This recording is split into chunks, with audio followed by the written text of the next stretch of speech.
안녕하세요. 금요일 주식바의 유사원입니다. 한 주간의 이슈 산업 종목을 정리하면서 향후 시장을 준비해 보도록 하겠습니다. 아무래도 이번 주 가장 큰 이슈는 25일에서 27일 열리는 미 연방준비제도의 잭슨홀 미팅으로 전 세계 금융시장에 관심이 쏠리고 있습니다. 이 잭슨홀 미팅은 미 연방은행 중 하나인 캔자스시티 연방은행이 매년 8월 와이오밍주의 휴양지인 잭슨홀에서 개최하는 국제 경제 회의인데요. 제롬 파월 미 연준 의장을 비롯해서 주요국 중앙은행 총재와 경제학자 등이 모여서 이 통화 정책에 대해 논의를 하는 회의입니다. 그리고 이 한국 시간으로 금요일 밤 23시에 제롬 파월 연준 의장이 경제 전망을 주제로 잭슨홀 연설이 예정되어 있습니다. 아무래도 7월 기자회견 이후 첫 공식 발언이고 연준이 9월 20일부터 21일까지 금리 결정 회의인 FOMC를 개최하는데 이번 잭슨홀에서 파월 의장의 발언을 보면 향후 FOMC에서 어떤 행보를 취할지 예측할 수 있기 때문에 잭슨홀 미팅을 앞두고 시장에서는 관망세를 유지하면서 이 제롬 파월 연준 의장의 잭슨홀 연설에 상당히 주목하고 있는 상황입니다. 시장에서는 파월 의장이 다시 한번 매파적인 입장으로 긴축 메시지를 전달할 가능성이 높다는 전망이 좀 우세하면서 글로벌 증시는 이번 주에 좀 조정 흐름을 보였습니다. 또한 잭슨홀 미팅을 앞두고 달러 가치가 급등을 하고 유로화 원화 등 비달러화는 큰 폭 하락하는 움직임을 보이고 있는데요.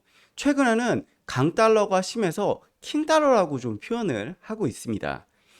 아무래도 이 연준이 사실상 킹달러를 용인하고 있다라고 판단할 수 있습니다. 연준이 킹달러 환경을 조성하는 이유는 간단합니다. 이 달러화 강세로 수입 물가를 내리는 효과로 인해서 인플레이션 완화에 도움이 될 수 있다는 판단이기 때문입니다. 그런데 이런 환경이 미국 외 한국을 비롯한 국가들에게는 킹달러 장기화가 악재로 작용할 가능성이 높기 때문에 우려가 큰 상황입니다.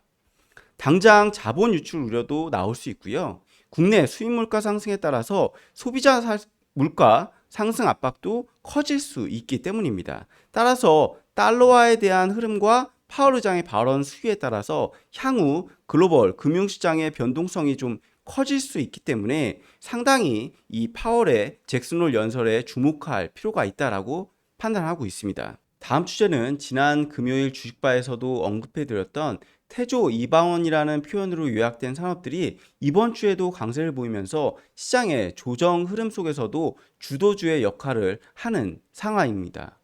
태조 이방원은 태양광과 조선, 2차전지, 방산, 원자력을 일컫는 표현인데요. 약세장에서도 주도주가 부상하는 사례가 흔한 경우는 아닌데요.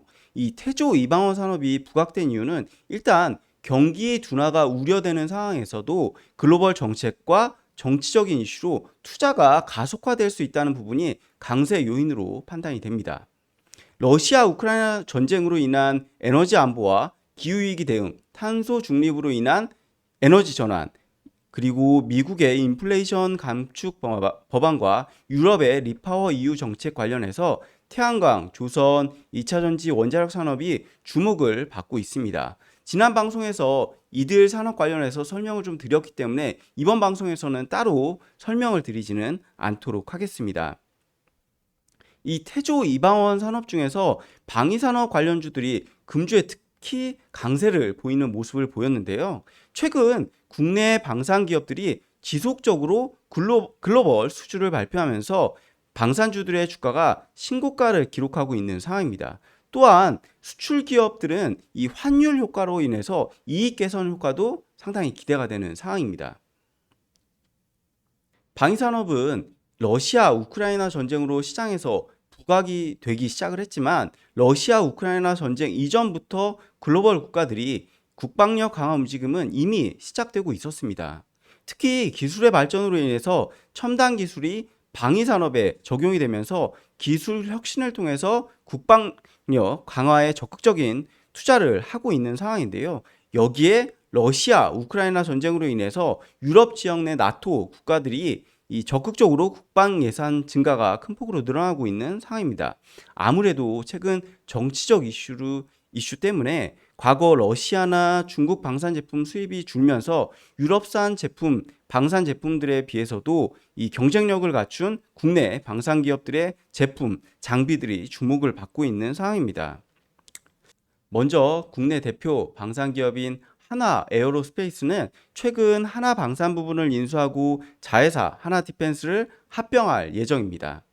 이 지상에서부터 항공우주에 이르는 종합 방산 기업으로 부상할 수 있는 발판을 마련했다는 평가인데요. 한국형 로키드 마틴으로 육성할 계획을 세우고 2030년 글로벌 탑10 방산 기업으로 키우겠다는 의지를 밝혔습니다. 한화 에어로스페이스는 이 폴란드 정부와 K9 자주포 공급 기본 계약을 체결을 했고요.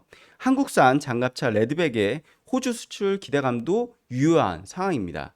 이 호주의 레드백 사업 규모는 5조 원 수준으로 이 결과는 빠르면 2달에서 5달 내에 발표를 할 것으로 타사 리포트에서는 언급을 하고 있는 상황입니다. 그리고 현대로템은 K2 흑표전차를 폴란드에서 대규모 수주에 성공을 했습니다. 현대로템은 폴란드와 2024년까지 K2 전차 180여 대를 공급을 하고 향후 총 최대 1000대 물량을 도입한다는 계약을 체결한다고 밝혔습니다. 또한 현대로템은 이집트 카이로에 사용된 전동차 320량을 2028년까지 공급하기로 계약을 맺었습니다. 주력 사업이었던 철도 부문의 수출을 확대하는 동시에 내수에 머물렀던 방산 부분의 해외 진출에 속도를 내면서 글로벌 경영으로 확장하는 모습인데요. 현대로템은 지난 2019년에 이 적자를 기록하는 등 실적 저하에 시달리면서 매각 루머에 휩싸이기도 했었는데 수출 기업으로 완벽하게 좀 변신을 하는 모습입니다. 이 외에도 국내 대표적인 방산 기업으로는 한국항공우주와 LIG 넥스원 등이 있습니다. 미국 국방 전문 매체인 디펜스 뉴스가 최근 발표한 2022년 세계 100대 방산 업체 순위를 보시면 미국 방산업체인 로키드 마틴이 매출 기준 1위를 기록을 했고요. T-50 계열이 훈련기와 이 공격기를 생산하는 한국항공우주는 59위, 유도무기를 생산하는 LIG 넥스원이 62위에 포함이 됐습니다. 국내 방산 기업들이 수출 호조는 이 해외에서도 우리 국방 기술을 인정하기 시작했다는 의미로 향후 새로운 성장 산업으로 부각될 수 있다는 측면에서 주목해야 될 산업으로 판단되고 있습니다. 결론적으로 금일 말씀드린 파월의 잭슨홀 연설 내용과 수출 산업으로 떠오르고 있는 방위 산업에 관심을 갖고 시장을 준비하시면 도움이 될 것으로 판단됩니다. 지금까지 금요일 주식바의 유상훈이었습니다. 지금까지 시청해 주셔서 감사합니다.